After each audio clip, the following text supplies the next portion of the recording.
Bonjour, alors bienvenue à cette séance d'information sur l'accréditation saine éco-responsable. Je m'appelle Lisandre, je suis chargée de projet au Réseau des femmes en environnement et pour le projet du CQER, donc le Conseil québécois des événements éco-responsables. Donc aujourd'hui, je vais vous présenter en fait l'accréditation saine éco-responsable et les nouveautés en fait qui entourent l'accréditation. Alors, l'accréditation saine éco-responsable, en fait, c'est une accréditation en éco-responsabilité pour les lieux de diffusion, les salles de spectacle. Donc, on accrédite vraiment les lieux permanents, donc pas nécessairement les festivals ou les lieux temporaires, mais vraiment les lieux qui ont pignon sur rue et qui accueillent des spectateurs, des spectatrices. Il y a quatre niveaux d'obtention possibles de l'accréditation: le niveau bronze, argent, or et platine. Platine est un nouveau niveau d'accréditation, on y reviendra tout à l'heure.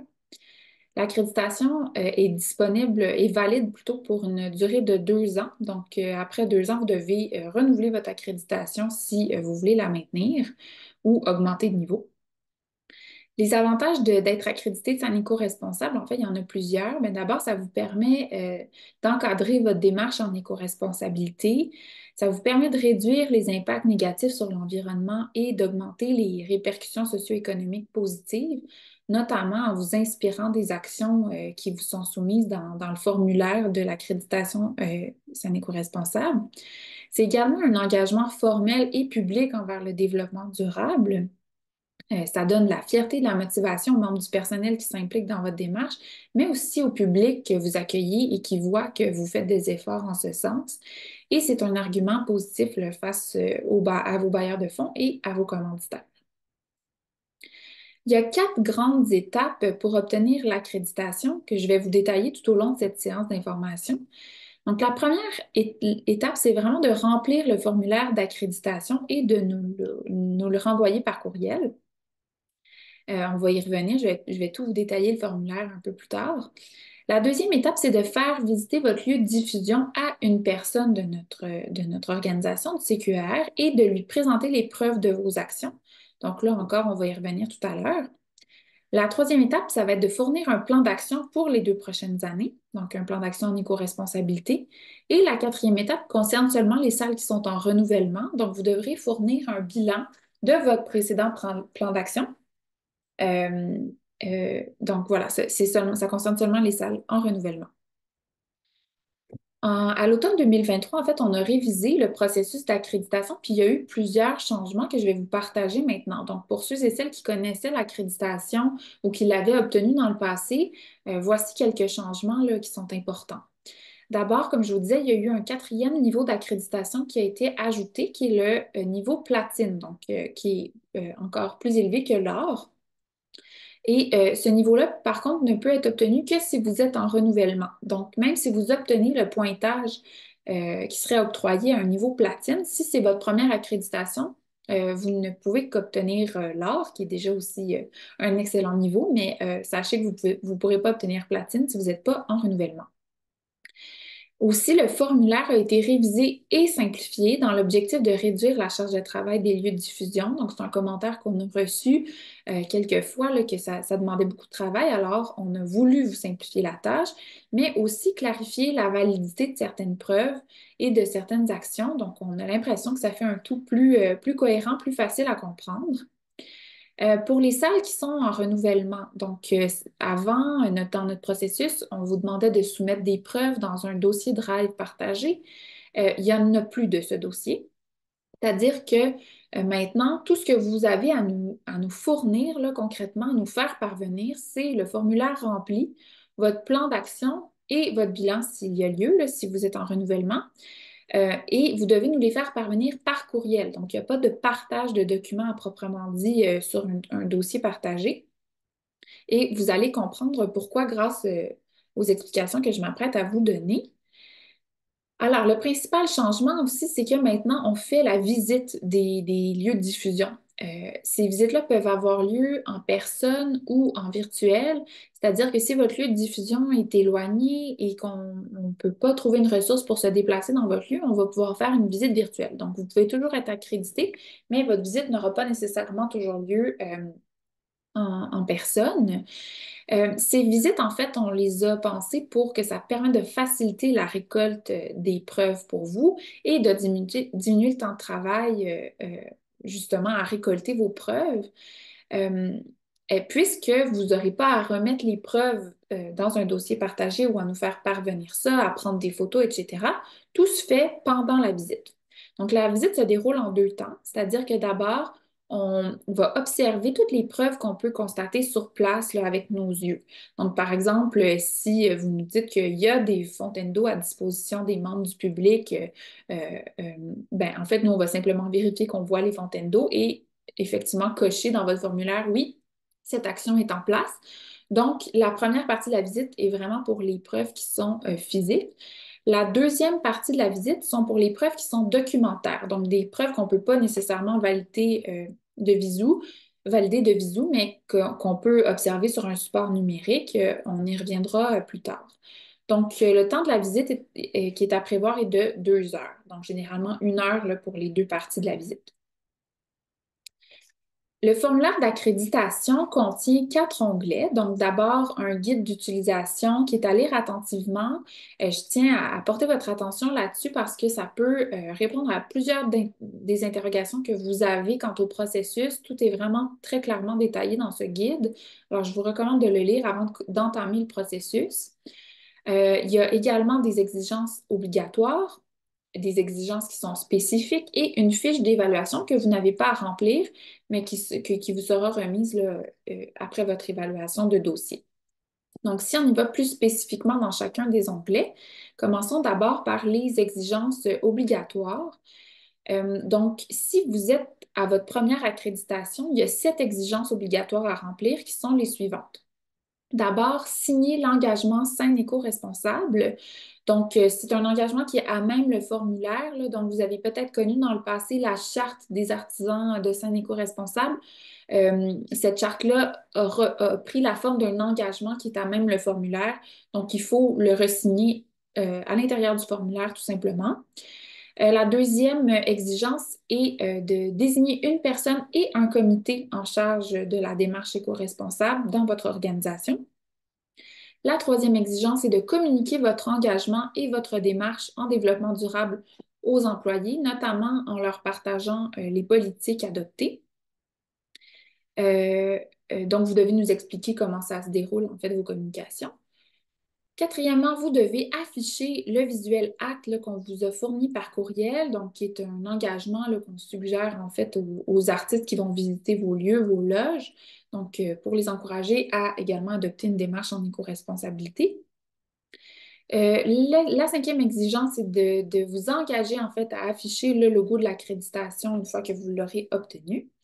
La sixième exigence, c'est d'expliquer comment vous favorisez la diminution de l'utilisation du plastique à usage unique, incluant les bouteilles d'eau en plastique. Donc, vous devez là, nous expliquer dans un paragraphe avec des mots comment vous faites pour diminuer l'utilisation du plastique. Et finalement, vous devez préparer un plan d'action d'une durée de 2 ans qui inclut toutes les catégories d'actions qui se trouvent dans les exigences spécifiques. On y viendra. Et si vous êtes en renouvellement, donc vous avez 3 exigences supplémentaires à compléter, c'est-à-dire nous fournir un bilan de votre plan d'action, de votre première accréditation ou de la précédente, nous démontrer la mise en place d'un processus d'amélioration continue. Donc, vous nous expliquez dans vos mots comment vous faites, en fait, comment votre démarche s'inscrit là, dans votre travail quotidien, hebdomadaire, comment vous faites pour donner vie, en fait, à cette démarche dans votre lieu de diffusion et maintenir cette démarche. Et finalement, vous devez avoir affiché le logo sain éco-responsable dans vos lieux. Donc, ça aussi, on va le vérifier pendant la visite. Concernant le plan d'action que vous aurez à nous remettre, en fait, même le formulaire, vous allez retrouver un lien vers un exemple, un modèle de plan d'action et de bilan que vous pourrez utiliser en fait comme base là, pour créer votre propre bilan, votre propre plan d'action et bilan, s'il y a lieu. Et donc, ce qu'on va vous demander dans ce plan d'action, c'est de vous fixer des objectifs, au moins un par catégorie d'action que vous allez retrouver dans les exigences spécifiques. De déterminer un ou plusieurs moyens pour atteindre ces objectifs, de choisir des indicateurs et de définir des résultats attendus, d'identifier une personne responsable et des collaborateurs, des collaboratrices, et de prévoir une échéance à chacune de ces actions qui doit être comprise dans les 2 années là, de votre plan d'action. Et quant au bilan, ben, en fait, vous pouvez reprendre la base du plan d'action que vous avez déjà créé et simplement ajouter des colonnes là, pour nous expliquer est-ce que vous avez obtenu des résultats quant à ces actions. Vous pouvez également nous expliquer s'il y a eu des écarts et identifier des mesures là, pour rectifier la situation si justement il y a eu des écarts ou en tout cas reformuler l'action de manière réaliste là, selon votre nouveau contexte. Voici ici un petit exemple de plan d'action et de bilan, mais comme je vous disais, ce modèle va vous être accessible via un lien qui est dans le formulaire. Et donc, vous pouvez simplement vider là, les exemples qu'on vous a fournis et vous servir de ce modèle pour créer votre propre plan d'action. Maintenant, parlons des exigences spécifiques. Il y a donc 6 grandes catégories d'actions qui sont les suivantes: l'alimentation, la communication, l'énergie et les ressources, l'engagement social, la gestion des matières résiduelles et finalement la gouvernance. Donc, pour chacune de ces grandes catégories d'actions, vous avez une liste d'actions qui sont listées et que vous pouvez tout simplement cocher. Oui, on fait cette action dans notre lieu de diffusion ou non, on ne la fait pas. Et c'est en cochant ces actions que vous allez obtenir des points. Donc, ici, un petit résumé du tableau des points selon les niveaux. Donc, vous pourrez en fait, quand vous allez remplir le formulaire, mesurer en fonction des actions que vous aurez cochées. Là, vous allez voir le pointage que vous êtes en mesure d'obtenir pour voir dans quel niveau vous vous situez selon les catégories d'actions. Sachez que le niveau que vous allez obtenir, ce n'est pas nécessairement une moyenne euh, de l'ensemble des catégories, mais c'est l'ensemble de votre dossier qu'on va évaluer pour vous octroyer un niveau. Donc, et également, votre plan d'action va compter là, dans le niveau qu'on va vous octroyer. Donc, je vous disais, il y a 2 grandes catégories de preuves quand on va faire la visite de votre lieu de diffusion. On va donc d'abord évaluer les preuves qui sont observables sur place. Donc, par exemple, la preuve, ben, l'action, mettre en place un affichage qui favorise le tri des matières ou l'action, avoir des bornes de recharge pour voitures électriques à la disposition des artistes et du public. Ce sont des actions qu'on va valider de visu. Et donc, on a juste à vérifier que c'est effectivement en place dans votre lieu de diffusion pour vous accorder les points. Donc, vous aurez à nous démontrer ça. Et l'autre partie, ça concerne les preuves qui sont dites documentaires. Donc, il va falloir nous les montrer sur un support numérique, donc un ordinateur, un iPad, par exemple, pendant la visite. Donc, une fois qu'on a validé toutes les preuves visuelles, on s'assoit avec la personne qui nous reçoit devant un ordinateur et cette personne nous fait défiler une action après l'autre, les preuves là, qui correspondent aux actions pour qu'on puisse les évaluer. Donc, par exemple, pour les actions, partager votre engagement avec les fournisseurs ou les autres parties prenantes, ou encore avoir adopté une politique de développement durable.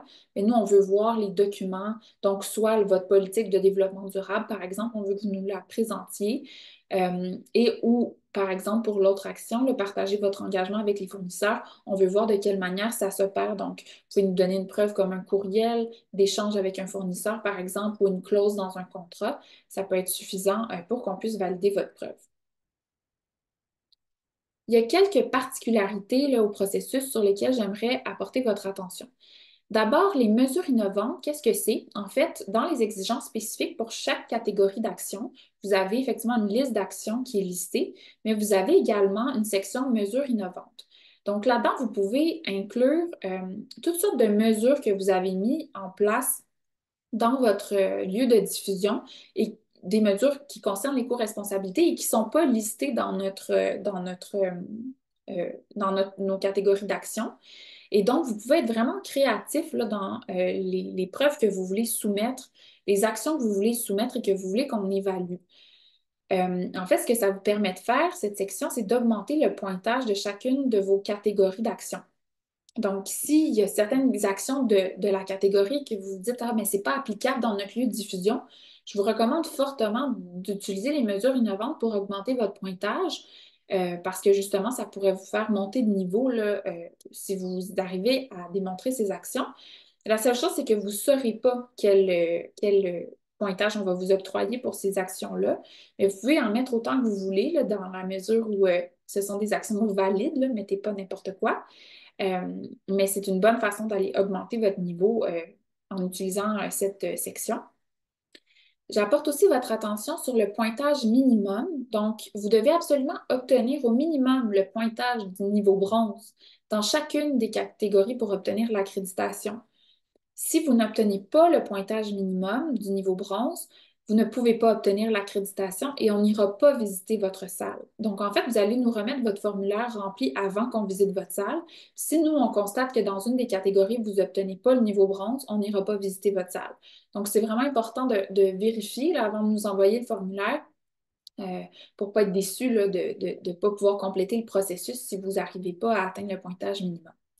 J'apporte également votre attention sur l'action 3.5.5, qui est la suivante. Bannir les bouteilles d'eau à usage unique, y compris les bouteilles en plastique, les canettes, les tétrapacks.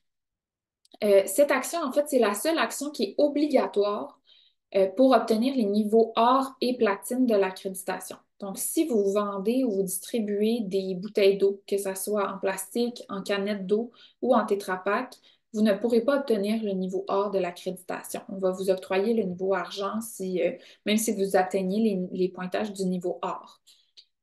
Donc, c'est la seule de ces actions qui est comme obligatoire pour atteindre le niveau or. Je veux m'adresser également aux lieux de diffusion qui sont situés dans des institutions scolaires, cégep, université, école secondaire, ou des maisons de la culture, ou des salles qui sont situées dans des municipalités qui sont sous la gouvernance d'une municipalité, par exemple, ou d'une institution. Attention à la validité de vos preuves. Pourquoi on dit ça, en fait, c'est que vous devez nous démontrer que les actions qui sont en place sont celles de votre salle de spectacle et pas seulement celles de votre institution ou de votre municipalité. Je vous donne un exemple. Si l'institution scolaire dans laquelle vous vous situez a une politique de ressources humaines, vous devez nous démontrer comment c'est appliqué concrètement pour les employés de la salle de spectacle.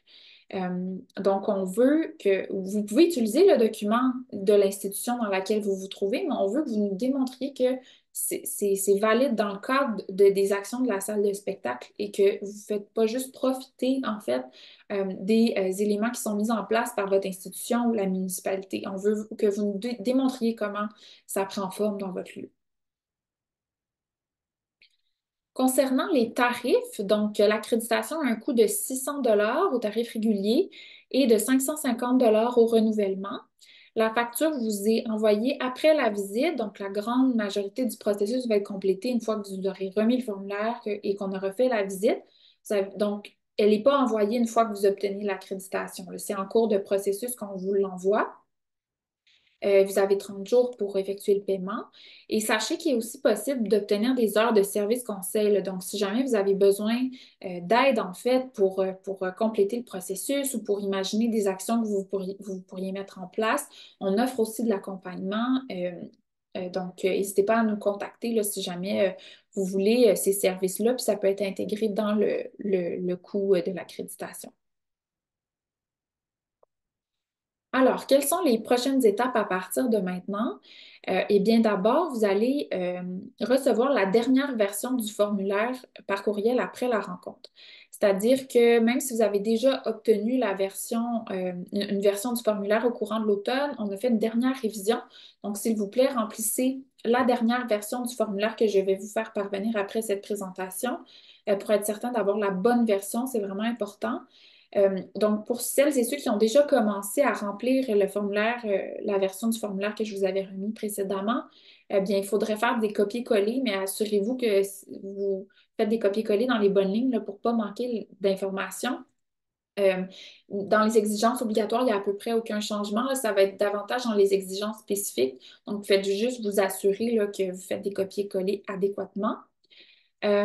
Ensuite, après la réception du formulaire, on vous demande de nous contacter pour, peu importe, vous aurez à nous contacter. C'est-à-dire que soit vous nous confirmez votre désir de compléter le processus ce printemps et vous planifiez avec nous donc la visite de votre lieu de diffusion. On va revenir à l'aspect visite bientôt.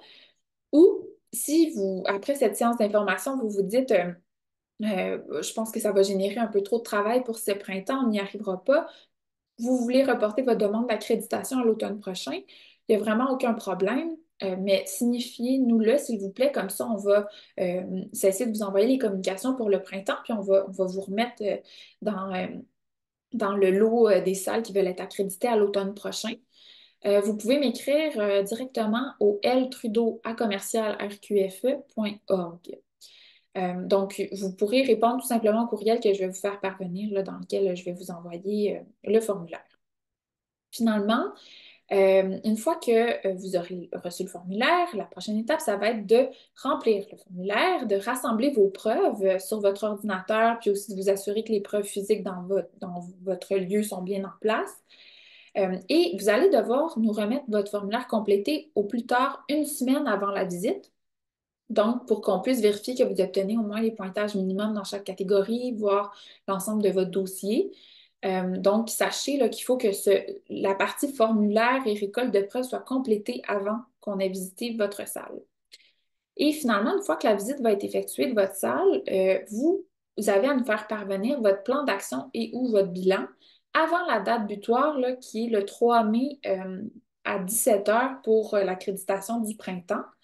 Donc, sachez que vous n'avez pas à fournir le plan d'action ou le bilan pour la visite, mais que vous avez vraiment jusqu'à la date butoir du projet, qui est le 3 mai. Donc, voilà pour les prochaines étapes. Vous pouvez dès maintenant, en fait, nous contacter pour planifier votre visite. Donc, même si vous voulez planifier votre visite un petit peu plus tard au printemps, au courant du mois de mars, avril, vous pouvez déjà le faire, mais on peut déjà visiter les salles à partir d'aujourd'hui. Donc, dès que vous êtes prêt, que vous avez complété le processus, le formulaire, vous avez récolté vos preuves, on peut aller visiter votre salle et on vous recommande de le faire le plus rapidement possible. Important, justement, concernant la planification des visites, bien que la date butoir du dépôt de candidature, c'est le 3 mai, donc vous avez jusqu'au 3 mai pour avoir reçu notre visite et déposer votre plan d'action, mais vous avez jusqu'au 5 avril pour planifier votre visite. Donc, si vous nous écrivez après le 5 avril, malheureusement, on ne pourra pas vous garantir qu'on pourra aller visiter votre salle ce printemps et donc que vous obtiendrez l'accréditation. Peut-être qu'on va devoir reporter votre accréditation à l'automne. Donc, s'il vous plaît, écrivez-nous le plus rapidement possible, encore une fois, pour planifier votre visite, juste pour être certain que vous obtiendrez l'accréditation et que vous pourrez compléter le processus ce printemps. Comment se déroule l'évaluation? En fait, une fois qu'on est allé visiter votre salle de spectacle, il y a un pointage qui va vous être octroyé en fonction des preuves qu'on va avoir observées pendant votre visite. Et l'ensemble de votre dossier va être révisé par un comité d'accréditation indépendant. Donc, ce ne sont pas des employés du CQER, mais des gens du milieu de l'environnement et de la culture qui vont consulter tous les dossiers, qui vont évaluer votre candidature et les pointages qui sont octroyés en fonction des commentaires qu'on aura fournis après votre visite. Ils vont vous attribuer un niveau d'accréditation et formuler des recommandations. Une fois que le dossier a été évalué, on va vous informer rapidement du niveau que vous avez obtenu et de vos recommandations. En fait, on vous remet votre formulaire avec votre fiche d'évaluation. Nous, on annonce toutes les salles accréditées sur nos réseaux sociaux, dans un communiqué de presse et la liste de nos accrédités se retrouve sur notre site Web. Et finalement, vous allez recevoir un certificat d'accréditation avec votre niveau, évidemment, le logo à afficher et puis, vous pouvez le distribuer ensuite de ça, pas le distribuer, mais le partager sur vos plateformes et dans votre lieu de diffusion. Et finalement, on arrive à la période de questions. Donc, je suis là si vous avez des questions.